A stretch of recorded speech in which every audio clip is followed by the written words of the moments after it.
Programme में खुश आमदीद। मैं हूँ आपका होस्ट सईद काजी और मेरे साथ मेरे को होस्ट हैं जनाब मियाँ शाहिद साहब। नाजरीन, दो बड़े अहम शख्सियात ने भी हमें ज्वाइन किया, मगर सबसे पहले मैं रन डाउन आपको बयान कर दूँ।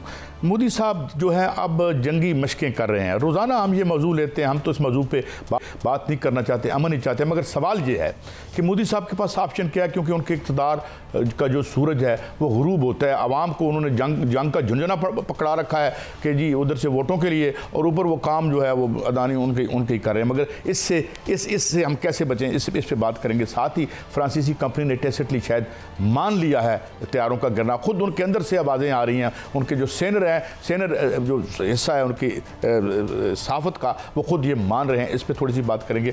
और फिर अमेरिकी सदर डोनाल्ड ट्रंप का भी क्या सवाल शुरू हो चुका है। अदालतों ने उनके फैसलों का रास्ता रोकना शुरू कर दिया है, और यूँ लगता है कि जो अमेरिकन एस्टैब्लिशमेंट है अब वो अपने मसल फ्लैक्स कर रही है, क्योंकि मोदी साहब कुछ ज़्यादा ही शायद उनके ख्याल में आगे जा रहे हैं। और लास्ट में हम बात करेंगे सोलर पैनल्स को महंगा किया जा रहा है। दुनिया इस पर सब्सिडी देती है, इंडिया सब्सिडी देता है, कर्जा देता है।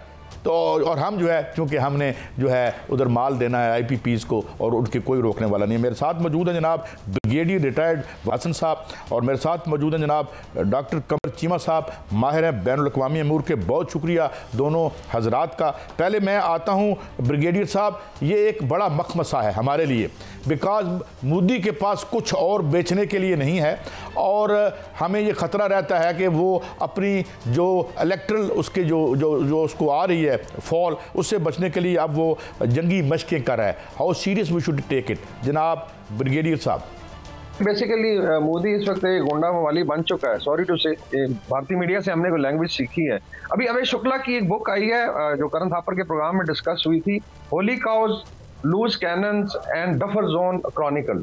आई थिंक ये तीनों बड़े मीनिंगफुल है जो लिबरल मीडिया तो कह रहा है। ये होली काउ तो हम समझते हैं, बाकी जो है मोदी इस वक्त बेसिकली लूज कैनन बन चुका है। लूज कैनन मीन एक ऐसी तोप जो खुद बहुत चलती है, उसकी कोई डायरेक्शन नहीं होती। और तीसरी बात उसने कही जी कि भारत की स्पेशली जो काउ बेल्ट है उसको एक बफर जोन बना दिया गया, और हिस्ट्री में आप जो है आगे तरक्की करते हैं, ये बेसिकली वक्त को उसने पुश बैक कर दिया। तो एक तो आई थिंक ये एक जनरल परसेप्शन डेवलप हो रही है कि मोदी ने जितना भी झूठ बोला, उसके बाद आप 2019 से ले लें, मार पड़ी, आपने अभिनंदन को अवार्ड दिया, 2020 में चाइना ने एरिया कैप्चर किया, आपने कहा हमारी सीमा में कोई घुस के नहीं आया, और अभी भी वो they are trying to now claim कि जी हमने बड़ा नुकसान किया। दूसरा रीजन में देखें, हम यहाँ टर्की में, यहाँ से वेस्ट एशिया, साउथ एशिया को बड़े गौर से देखा जाता है। अभी शहबाज शरीफ साहब भी आए हुए थे, फिर अज़रबैजान गए, और 3 ब्रदर्स की बात हो रही है, 3 आयरन ब्रदर्स ऑफ इस्लाम की बात हो रही है। तो मोदी ने एक्चुअली इकट्ठा कर दिया पूरे रीजन को। उसमें आप देखें अफगानिस्तान, चाइना, पाकिस्तान की ट्रायंगल अभी शायद बेहतरी की तरफ जा रही है। फिर ईरान के साथ बड़ा अच्छा development, central Asia is now coming. तो all told I think even South Asia में आप देखें इस वॉर में किसी ने सपोर्ट नहीं किया, चाहे नेपाली थे, चाहे वो श्रीलंकन है, चाहे वो बांग्लादेशी हैं, या even I would say Bhutan वाले हैं। चाइना ट्रॉल कर रहा है इनको। तो मेरे ख्याल में इंटरनेशनली बहुत ज़्यादा नुकसान हुआ है भारत की प्रेस्टीज को। सो कॉल्ड एक फेक ऑरा तो था कि चलें जी पावर है, इकोनॉमिक माइट है, military power and all that, war shot, वो उसने खुद ही आई थिंक अपनी बेवकूफ़ी वजह से शटक गया, बिकॉज पाकिस्तान का रिस्पॉन्स बड़ा रेजोल्यूट था, बड़ा मैयर था, और उसमें इंटरनली भी बहुत ज़्यादा सेटबैक है। और आप देखेंगे कि अभी इसकी जो इसका पागलपन है वो बढ़ता जाएगा। मैं सिर्फ 1 मिनट लूँगा कि इसने ऑपरेशन सिंदूर और सिंदूर की बात की, इसकी रगों में बहता है। इसकी अपनी एक वाइफ है यशोदाबेन, आप गूगल करके देख लें, आई एम श्योर पाकिस्तान में कम डिस्कशन हुई। 1968 में शादी हुई, इसने उसको डिस्कार्ड कर दिया, डिवोर्स भी नहीं किया, और वो भी रिटायर हुई एज अ टीचर, और वो रहती भी गुजरात में, बेसिकली ब्राह्मणवाड़ा एक जगह है। और ये वहीं जाके एड्रेस कर रहा था सिंदूर की बात। कितना बेशर्म आदमी है कि अपने वाइफ के सिंदूर की इसने लाज नहीं रखी, और लोग भी कह रहे हैं कि ये अगर इतना ही आपको वो है तो अपनी कम से कम वाइफ को ही ऑन कर लो। तो ये इतना झूठा आदमी है, तो मेरे ख्याल में उसका भी डाउनफॉल शुरू होगा। हाँ, वी शुड बी ऑप्टिमिस्टिकली, आप कह लें कॉशियस ऑप्टिमिज्म होना चाहिए कि एनीथिंग कैन हैपन। तो उसकी तैयारी है। डॉक्टर समर मुबारकमंद का इंटरव्यू हुआ है, आई थिंक जावेद चौधरी के साथ, आप देख लें कि उन्होंने कहा टारगेट स्टार्टली लॉक्ड है, तो ही कैन ट्राई इट, और इसमें बहुत ज़्यादा नुकसान होगा भारत का। अच्छा जी कमर चीमा साहब, मेरा सवाल आपसे होगा, अभी ब्रिगेडियर साहब ने भी इशारा किया कि मोदी जो हैं वो पागल हो चुके हैं, और वो उस वहाँ पर जिस तरह की लैंग्वेज इस्तेमाल कर रहे हैं, गोली मारने की बात कर रहे हैं, वहाँ पर मशकें भी कर रहे हैं, और बाकायदा तौर पे असला भी खरीद रहे हैं, और अपना असला भी बनाने की कोशिश कर रहे हैं। और ये सारे का सारा इशारा यही करता है कि उनका इरादा जो है वो ठीक नहीं है। वो उसी तरह है जिस तरह मुंह में राम राम बगल में छुरी, लेकिन दूसरी जानिब एक बड़ा इत्तेहाद जो है वो बन चुका, जिसमें 6 आयरन ब्रदर जो है वो सामने आ गए बन के, अफगानिस्तान भी उसमें साथ शामिल हो गया। तो आप क्या समझते हैं कि अगर भारत ने ऐसा कोई हरकत की तो हम उसका जवाब तो देंगे, लेकिन पूरी दुनिया जो हमारे साथ एक नया ब्लॉक जो है वो सामने आया है, वो इकोनॉमिकली, सफारती तौर पे और इस रीजन में जो ताकत का तवाज़न बिगड़ा हुआ था उसको मुतवाज़न करने के लिए कितना किरदार अदा करेगा?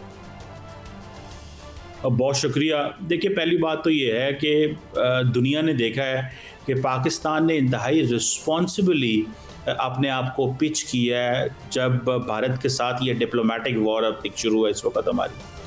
आप देखें पाकिस्तान के वज़ीर-ए-आज़म किस टोन एंड टेनर में बात करते हैं और आप देखें इंडियन वज़ीर-ए-आज़म किस टोन में बात करते हैं, और दुनिया इसको एब्सोल्युटली रीड कर रही है, राइट कर रही है। और इस वक्त जो डिप्लोमेट्स इंडिया के अंदर बैठे हैं, पाकिस्तान के अंदर हैं, वो नोट डाउन कर रहे हैं कि इंडियन लीडरशिप क्या ज़ुबान बोलती है, क्या कह रही है, इसके मीनिंग क्या है। उनको और कोई काम नहीं है इस खित्ते में, अमन और सलामती के हवाले से अपने मुल्कों को वो फीडबैक दे रहे हैं। सो एक तो ये पाकिस्तान की मैं समझता हूँ कि रिस्पॉन्सिबली जो पाकिस्तान प्ले कर रहा है, इसमें लीडरशिप बड़ी मैच्योरली बिहेव कर रही है, दैट इज़ गुड।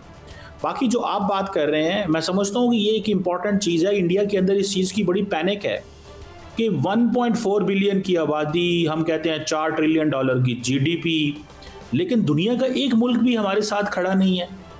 इंडिया के अंदर लड़ाई इस वक्त कांग्रेस ये कह रही है कि नरेंद्र मोदी ये बताएं कि किस मुल्क ने पाकिस्तान को गलत कहा है, किस मुल्क ने पाकिस्तान के बारे ये कहा है कि ये दहशतगर्दी स्पॉन्सर करता है। आपके अलावा, इंडिया के अलावा कोई मुल्क नहीं कहता। तो आपकी जीत क्या है?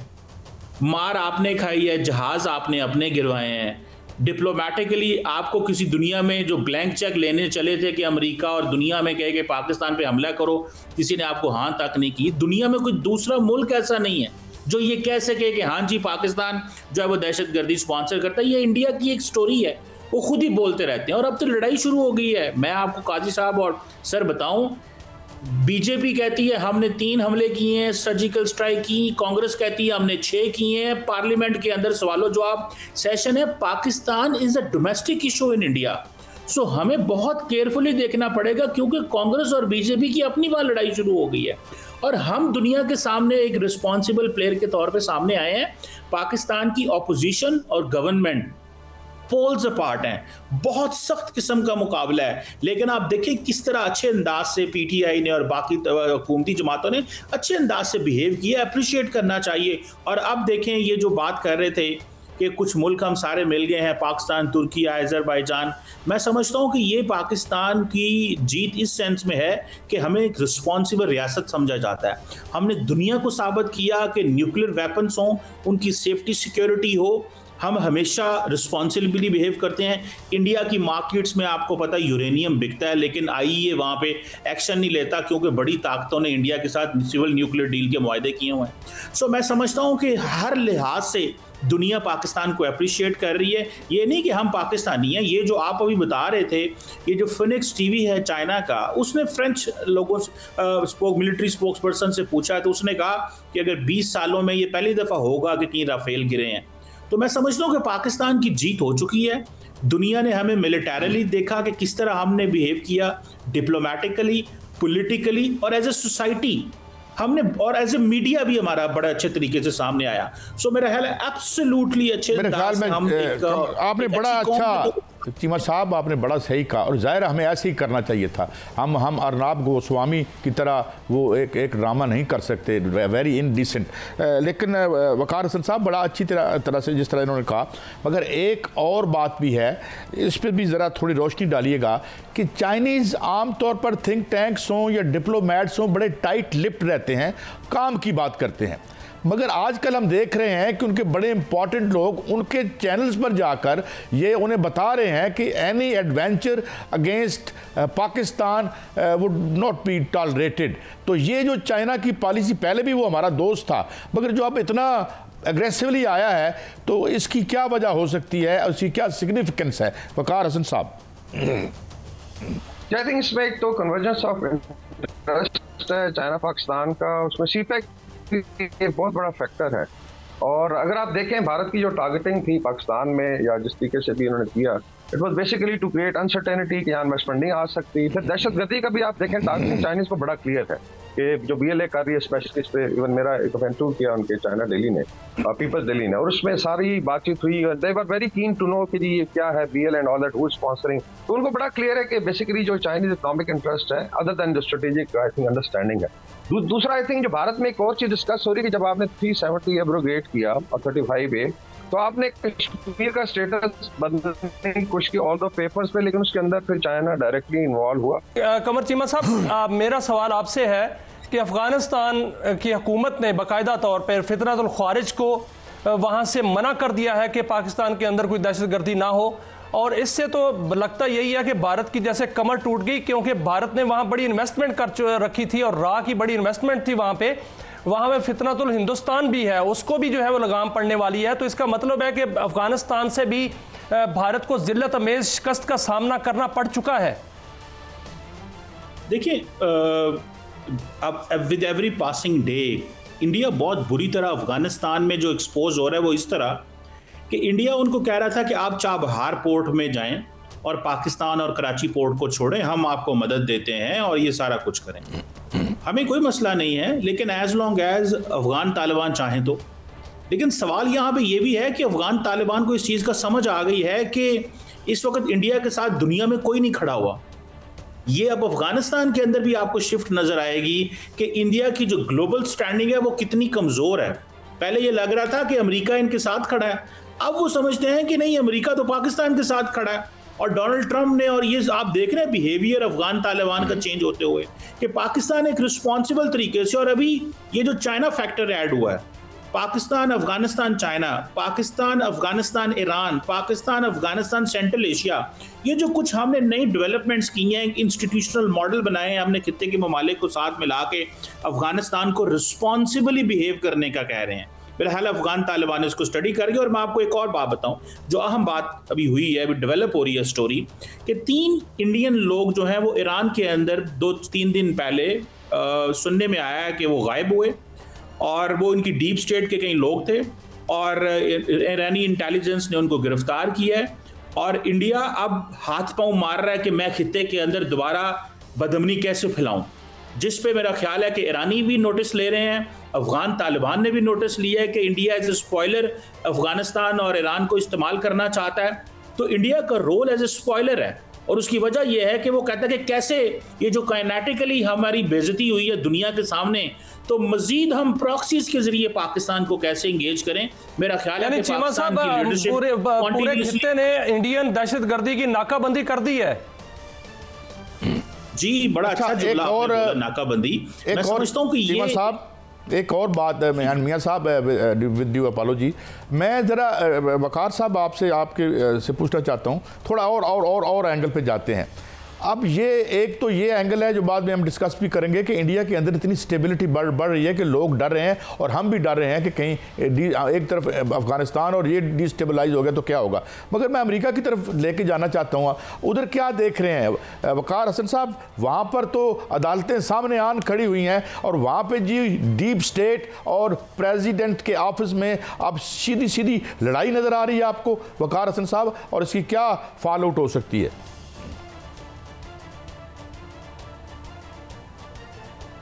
ट्रम्प साहब ने बेसिकली जो पॉलिसी रखी है उसमें चाहे वो इमिग्रेशन हो, चाहे जो जिस तरीके से भी लोगों को निकाला गया वहाँ पे, तो वहाँ डेफिनेटली अदालतों का अपना एक आई वुड से एक इंडिपेंडेंट स्टांस है।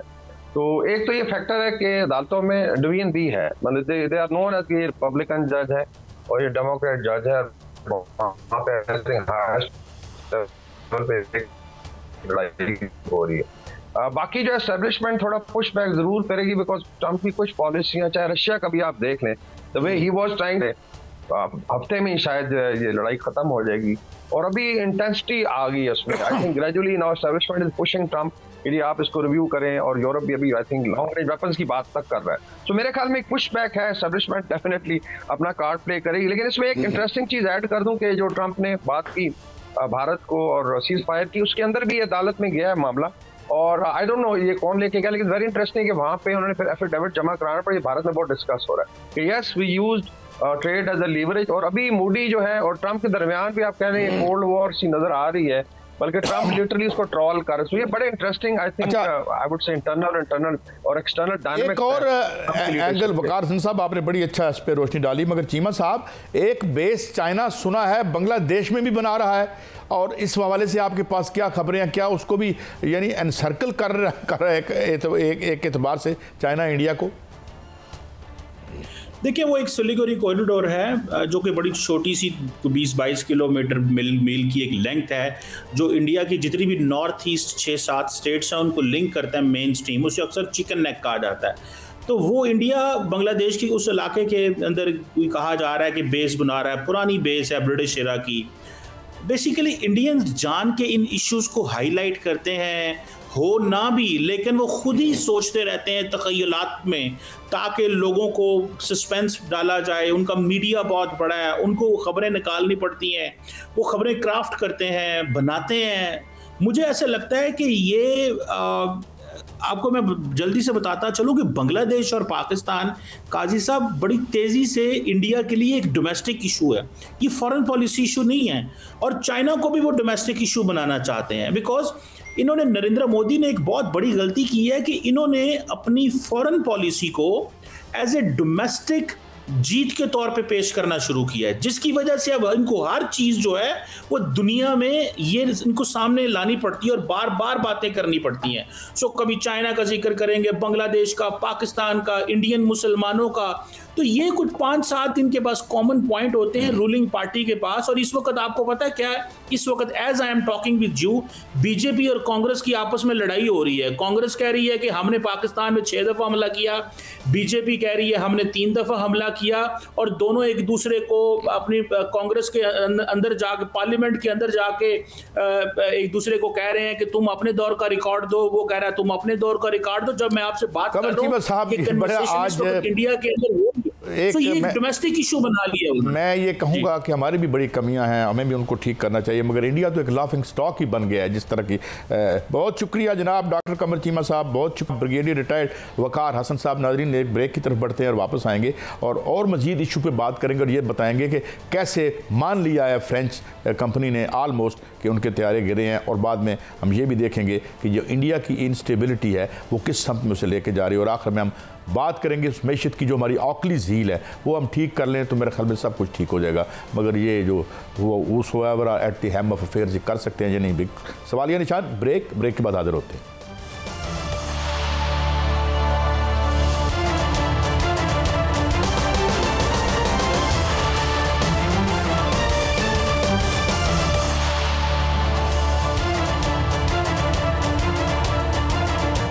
वेलकम बैक नाजरीन। हमें ज्वाइन किया है एयर मार्शल रिटायर्ड जनाब शाहिद अख्तर साहब ने। बहुत शुक्रिया शाहिद अख्तर साहब। सर, अब कुछ 2 खबरें हैं जिन पे मैं आऊँगा। एक तो टेसिटली जो फ्रांसीसी कंपनी है उसने ये ऑलमोस्ट एडमिट कर लिया है बाय नॉट डिनाइंग इट कि जो उनके डाउनिंग ऑफ देयर प्लेन। एक तो इस पे आपका कमेंट चाहिए शाहिद साहब, और दूसरा ये कि वो जाहिर है एक बड़ी पॉलिटिकल कास्ट देनी पड़ रही है मोदी को और उसके साथ जो भी एक रूलिंग क्लीक है वहाँ पे, और वो कुछ एक ड्रिल्स कर रहे हैं, मशकें कर रहे हैं। How serious we should take them, और ये जो उनका टेसिटली मान लेना है इसकी क्या सिग्निफिकेंस है जनाब शाहिद अख्तर साहब? देखें, जो फ्रेंच कंपनी है उसके लिए एक बहुत ही ऑकवर्ड इस वक्त मोमेंट है। क्यों ऑकवर्ड है? अगर वो ये एडमिट करते हैं, जो कि उनको मालूम है कि उनके 3 जहाज़ गिर चुके हुए हैं, तो इंडिया को नाराज़ करेंगे, क्योंकि इंडिया का जो पॉलिटिकल नैरेटिव है उसके अगेंस्ट जाएंगे। और अगर वो ये करेंगे तो उनकी जो नेक्स्ट डील है, आई डोंट नो, 9 या 10 बिलियन डॉलर की, वो ख़तरे में पड़ती है।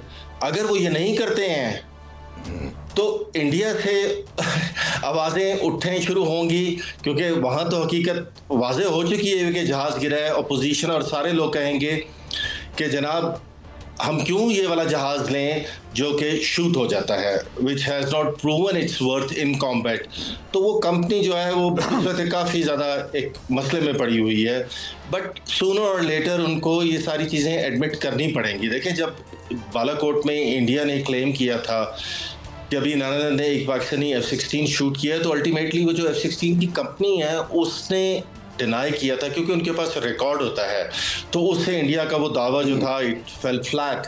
तो इसी तरह इस कंपनी को वो is keeping record of all the Rafale जो कि फ्लाई कर रहे हैं दुनिया में, क्योंकि उनकी उस लिहाज से उनको मेंटेनेंस साइकिल मेंटेन करना होता है और वो ये चीज़ें ब्लैक एंड वाइट होती हैं। सो ये चीज़ें सामने आएंगी। अभी तो मैं एक देख रहा था कि पूरी डिटेल सामने आ गई है कि कौन कौन सा पायलट है, कहाँ पे उसने इजेक्ट किया, किस हॉस्पिटल में गया, उसकी कंडीशन क्या है, तो और मतलब उसके इवन पार्क नंबर तक सामने आ गए हैं। तो चीज़ें तो सारी एविडेंट हो गई हैं। Now coming back to your other part of the question कि इंडिया में अगर आपने नोट किया हो तो इंडिया के एक बड़े मायनाज तज्जिया निगार हैं, he is a think tank को भी हेड करते हैं, उनकी न्यूक्लियर डॉक्ट्रिन पे भी उन्होंने बहुत लिखा है, अजय सानी साहब।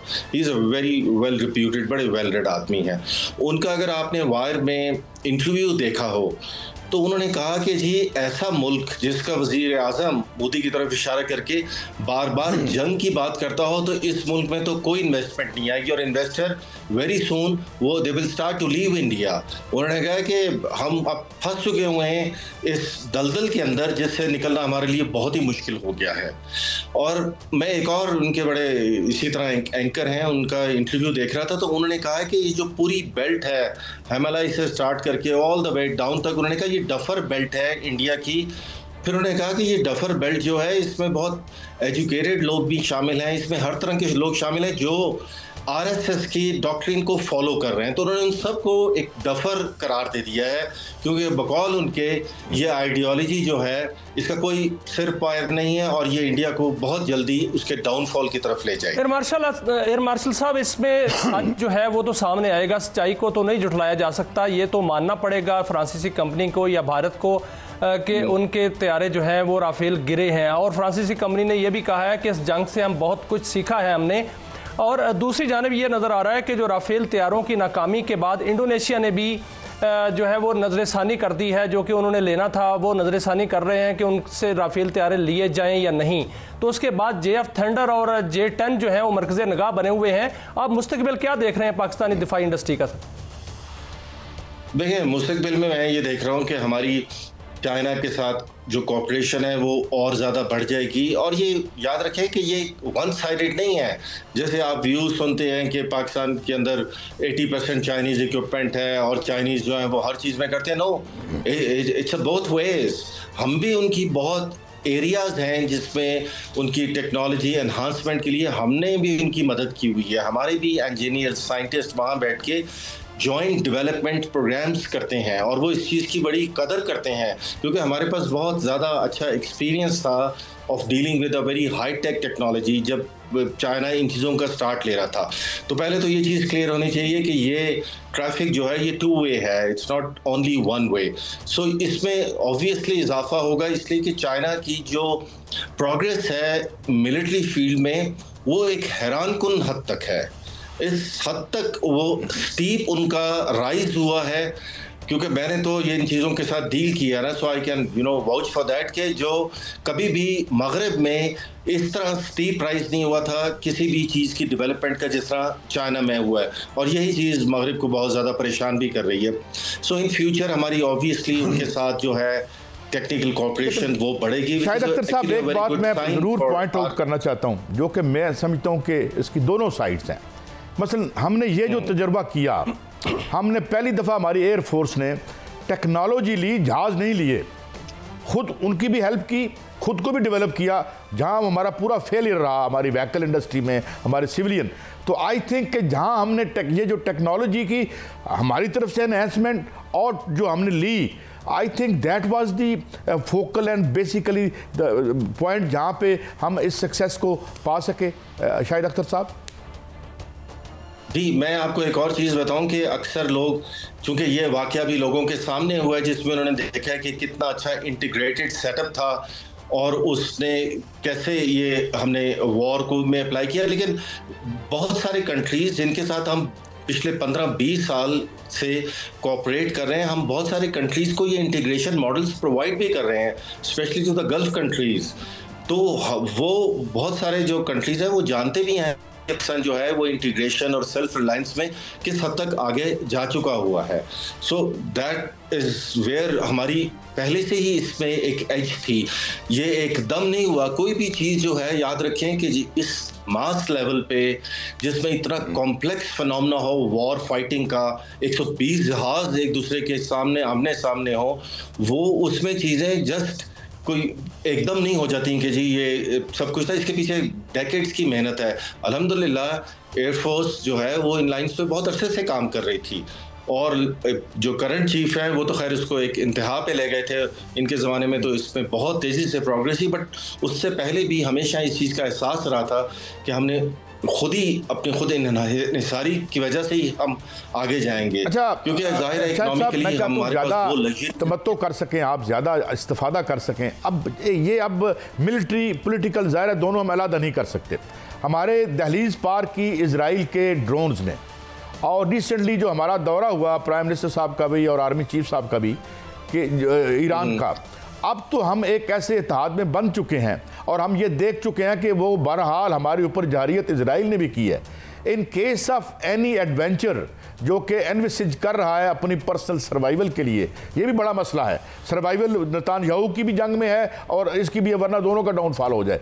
और कितना सीरियस समझते हैं इसको कि we could be involved in Netanyahu हो गए जी, नेतन्याहू हो गए या प्राइम मिनिस्टर मोदी हो गए, इनका हमेशा से जो इलेक्शन का जो बुनियाद रही थी इलेक्शन जीतने की या लोगों के जज्बात उभारने की, वो बदकिस्मती से पाकिस्तान ही रही है मोदी साहब की। आप इनकी पिछली 15 साल की हिस्ट्री देख लें, आपको इसमें यही नजर आएगा। लेकिन अब इनके लिए ये बहुत मुश्किल हो गया है।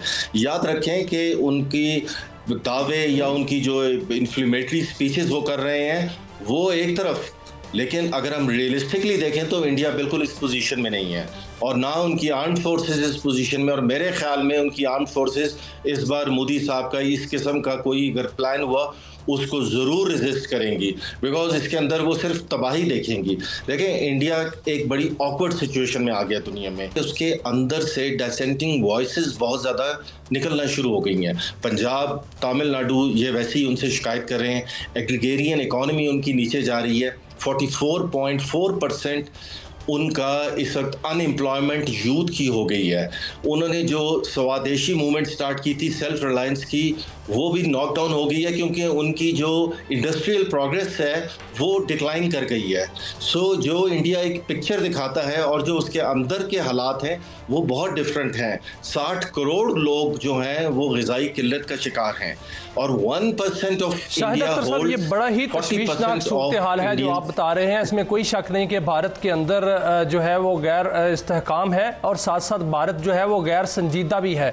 और इसके साथ ये भी सामने आया है कि भारत के साथ जो इजराइल का गठजोड़ है वो बड़ा ख़तरनाक है, क्योंकि इजराइल जो है वो मुस्लिम दुश्मनी में आगे बढ़ता है। और वो इसमें दोनों मुल्क जो हैं वो सामने आया कि उन्होंने मुस्लिम दुश्मनी में पाकिस्तान पर हमला किया था, और अंदर भारत के अंदर भी मुस्लिम दुश्मनी ही दिखा रहे हैं। अगर इजराइल ईरान पर इसी मामले पर जो मुस्लिम दुश्मनी के हवाले से हमला करता है और उनकी एटमी तनसीबात पर हमला करता है जिसके वो धमकियाँ दे चुका है, तो फिर पाकिस्तान भी इसका अफेक्ट होगा। तो अफेक्ट ही होगा। अगर पाकिस्तान अफेक्ट होता है तो क्या हमारे पास कैपेबिलिटी है कि मैं इजराइल का मुकाबला कर सकें या उनको अपना दिफा कर सकें? देखिए, मेरे ख्याल में, मेरी ज़ाती नज़रिया तो यह है कि शायद इस स्टेज तक अमेरिका इजराइल को नहीं जाने देगा कि जहां वो, क्योंकि इजराइल चाहता है कि वो अमेरिका इन्वॉल्व हो उस वॉर में जो वो ईरान के साथ करे, जबकि प्रेसिडेंट ट्रंप की पॉलिसी बज़ाहिरन ये बिल्कुल नज़र नहीं आ रही है। इजराइल अकेला अफोर्ड नहीं कर सकता, इसलिए कि ईरान जो है वो, याद रखें, बाकी अरब कंट्रीज़ की तरह, गल्फ़ की तरह नहीं है। It's a very very strong and powerful country. उसकी जो मिलिट्री टेक्नोलॉजी है वो एक तबाही फेंक सकती है जवाब में। सो अगर ये इतना आसान होता तो इजराइल अब तक कर चुका होता, but it is not easy. और याद रखें कि बाकी भारत का इजराइल के साथ मिलना और मिल के कोई टेक्नोलॉजी डेवलप करना या पाकिस्तान के लिए ख़तरा, ये कोई इतनी ख़तरनाक बात नहीं है। हम इस चीज़ को पिछले 30 साल से जानते हैं और जाहिर है हम इसके लिए तैयारी कर रहे हैं, तो हमें इस चीज़ का बिल्कुल फिक्र करने की ज़रूरत नहीं है। जो मगर सबसे अहम बात जिस पे मैं ये कंक्लूडिंग नोट रखना चाहता हूँ जनरल साहब, ये जो आपने बात की और मैं बहुत अरसे से ये बात कर रहा हूँ, कोई बात था कि ये जो इंस्टेबिलिटी है इंडिया की, वहाँ भी कोई एक बांग्लादेश वाली सिचुएशन बन सकती है। बहुत शुक्रिया air marshal retired Shahid Akhtar साहब, always a great pleasure to have you on the show and for your insightful जो एनालिसिस है, बहुत शुक्रिया। तो नाज़रीन ये था हमारा सेगमेंट, अगले सेगमेंट की तरफ बढ़ेंगे नाज़रीन, इसके बाद हम ज़रा मईशत की बात भी कर लेंगे एक ब्रेक के बाद।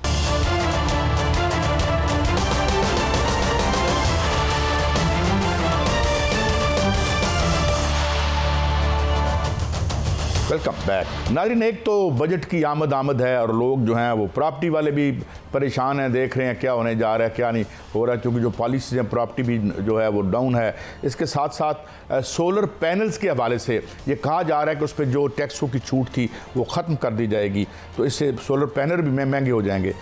इसकी वजूहत पे तो हम कई दफ़ा बात कर चुके हैं, मगर हम मज़ीद बात इस पर करेंगे क्योंकि बिजली का बिल घरों के किरायों से भी बढ़ चुका है और ये गर्मियाँ जा रही हैं और बिल बिला रहे हैं लोग, जो बिजली के बिल आ रहे हैं। मियाँ साहब पहले तो आप मुझे ये स्टोरी बताएं कि सोलर पैनल्स को महंगा लोग लगा रहे हैं, हम उसकी जो है हौसला शिकनी कर रहे हैं क्योंकि हमने जेबें भरनी है, किसकी? उनकी कौन है? अपनी, क्योंकि सब कहते हैं कि सारी सियासी एलीट जो है यही धंधा कर रही है। ये बिजली के जो IPPs हैं रो रो के हमारी आंखें खुश्क हो गई हैं, गले बैठ चुके हैं, मगर नहीं, हम तो माल बना के रहेंगे। मियाँ साहब क्या स्टोरी है आपके पास? देखें काजी साहब, ये IMF को राज़ी करने वाली बात है। मुझे नहीं लगता कि इससे कुछ निकलेगा क्योंकि 17,000 मेगावाट के सोलर पैनल तो पहले ही दरामद हो चुके हैं। अब जो दरामदात पर जो छूट थी पहले सेल्स टैक्स की, उसको जो है वो बढ़ाने की बल्कि छूट ख़त्म करने की जो है वो तजवीज़ मान ली गई है IMF की, और 18% जो है वो इस पर सेल्स टैक्स लगाया जाएगा। इससे सोलर पैनल बिल्कुल महंगे होंगे, लेकिन जो 17,000 मेगावाट के पहले दरामद हो चुके वो अगर लग जाते हैं तो बहुत बड़ा सेटबैक है हुकूमत के लिए, क्योंकि वो 17,000 मेगावाट सिस्टम से निकल जाएगी और हुकूमत कहती है कि हमारे पास जो है पहले ही कैपेसिटी पेमेंट देने को पैसे नहीं है, तो फिर कैपेसिटी जो है वो क्यों नहीं करते उसको? कैपेसिटी जो बिटकॉइन, ये 2 नंबर मुआहदे, मियां साहब सवाल है मेरा, ये 2 नंबर मुआहदे हैं, जमाना जानता है बिल्कुल, जिस तरह रोज सूरज निकलता है। ये 2 नंबर काम 93 में हुआ, उसके बाद 2015-16 में हुआ, और यहाँ बैठ के जो अब्बासी साहब हमारे साथ आते रहे, जो प्रीवी थे सारी चीज़ों के, जो वो कहते रहे हसन इकबाल को ना लगाओ ना लगाओ, हमारी हवा तबाह कर दी, हमारी मैशत तबाह कर दी, मगर ये वो अनटचेबल लोग हैं कि जिन्हें हम हाथ नहीं लगा सकते। देखिए काजी साहब, जब IMF का प्रोग्राम चल रहा है तो फिर इससे कोई अच्छे की उम्मीद नहीं है, क्योंकि IMF 37 माह का प्रोग्राम है, 11 कंडीशंस हैं। 11 कंडीशंस में सिर्फ एक कंडीशन जो है वो पाकिस्तान के हक में है, वो है बल्कि अवाम के हक में है, वो है गाड़ियों पर जो टैक्स कम हो रहा है उस पर गाड़ियां सस्ती होंगी, इसमें कोई शक नहीं, लेकिन बाकी जो चीजें हैं उसमें सस्ती होंगी, लेकिन हमारी इंडस्ट्री का तो बेड़ा गर्क होगा ना, मान ली गई है। डॉक्टर हफीज पाशा साहब पर जो है वो फिलहाल ये कहना कि कुछ रिलीफ आएगा, रिलीफ तो आता हुआ नजर नहीं आ रहा, लेकिन जो बजट है वो भी 10 जून को आता हुआ नजर नहीं आ रहा काजी साहब, वो भी लेट होता हुआ नजर आ रहा है, क्योंकि इसकी 2 वजूहात हैं। एक तो वजीर आजम के और दीगर पार्लियामेंटेरियंस के दौरे हैं जो पूरी दुनिया में हो रहे हैं, और उसमें जो है बजट लेट है थोड़ा सा। उसके बाद जो इवेंट्स होने हैं बजट के, उसको अगर देखा जाए तो ये 12 जून तक जो है वो जाता हुआ नजर आ रहा है। 12 जून के बाद आप 30 जून तक इसको हमने जो है वो पास करवाना है सेनेट से भी और कौमी असम्बली से भी, हो जाएगा। तो 1 जुलाई से जो है बजट की पर अमल दरामद हो जाएगा, और उसमें ये कहा जा रहा है कि लेवी भी बढ़ने जा रही है, पेट्रोलियम लेवी वो 100 रुपये तक होने जा रही है, बिजली की कीमतें जो हैं वो बढ़ने जा रही हैं, गैस की कीमतों में कुछ कमी होने जा रही है, कुछ बढ़ने जा रही हैं। तो ये मामला ये जो साल है 2025-26 ये थोड़ा सा मुश्किल भी है और थोड़ा सा रिलीफ का साल भी है, तो 70 साल बहुत से टैक्सेस जो है कम भी हो रहे हैं। जब आप अमूर रियासत का धंधा भी आपके हाथ में हो, बिजली भी आप ही बनाएं, कारोबार भी आप ही करें, तो फिर जरूरत है किसी रेगुलेटरी रजीम की कि हाथ लगा सके आपको। कैसे पेमेंट हुई थी बेगास की आपको नहीं पता मियां साहब, आप तो स्टोरियां देते रहे, कौन सी बात आपसे छुपी हुई है? सेकेंडली बात यह है कि IMF का प्रोग्राम है, IMF का प्रोग्राम क्यों लेना पड़ता है हमें? ये नालायक जो हैं, इन्होंने ये गाड़ियों का पहले सेक्टर तबाह किया इन्होंने। कोई काम की गाड़ी यहाँ आपके मुल्क में बनती नहीं है, ये क्या टीन की है, और अब क्या होगा जी गाड़ियाँ सस्ती हो, और सस्ती नहीं हो रही, आपके बैलेंस ऑफ पेमेंट का मजीद बेड़ा गर्क हो जाएगा।